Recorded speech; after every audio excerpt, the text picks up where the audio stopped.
ভকত বৈষ্ণৱ বাপ সমস্ত আমাৰ চৰাইপানী সমূহ 10 নম্বৰ ৰাইজৰ যি উদ্যোগত আৰু পাৰ্শ্বপতি অসমৰ এলেকা ভকত বৈষ্ণৱৰ উদ্যোগত অবিৰত মহাভাগৱত আৰম্ভ হৈছে।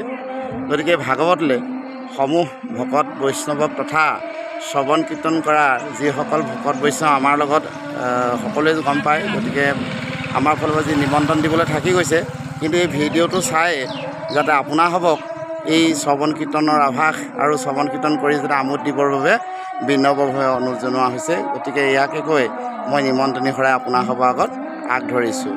কৃষ্ণ। আৰু তেওঁলোকৰ গাঁৱৰ বাসিন্দাস্বৰূপে সমস্ত ৰাইজ একাকাৰ হৈ এই অধৰ্মৰ লগতে এক সম্ব্ৰহ্ম হৈ আদি সনাতনৰ ধৰ্মৰ প্ৰচাৰৰ ক্ষেত্ৰত আৰু ধৰ্মৰ সকলো দিশৰ বা আধ্যাত্মিক দিশত গতি কৰাবৰ হেতু তেওঁলোকৰ বালক বালিকাকে প্ৰমুখ্য কৰি সমস্তটি এক হৈ পেলানি এই কৰ্মভাগি আপোনাসৱৰ আগত আগধৰা হৈছে। এই 7 দিন 7 ৰাতি যাতে সমস্তটি ভকতে এই স্থানত প্ৰৱেশ আহি আপোনাৰ পদধূলাই যাতে আমাক উদ্ধাৰ কৰে, এই প্ৰাৰ্থনা। কৃষ্ণ।